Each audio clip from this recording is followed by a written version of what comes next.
Here's how to resolve Rockstar Games Launcher Error Code 162.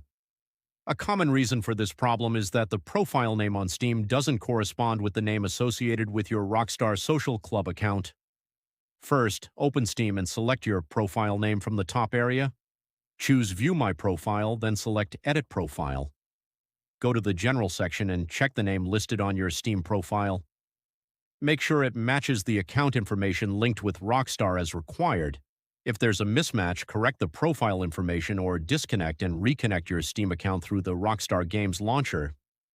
If the profile information already matches and you're still getting the same error, open File Explorer and navigate to your Documents folder.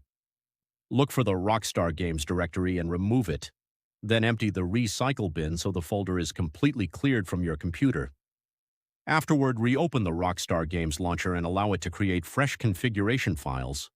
This should give the launcher a clean start and may resolve error 162. If this guide helped you, subscribe for more quick and straightforward tutorials on step-by-click.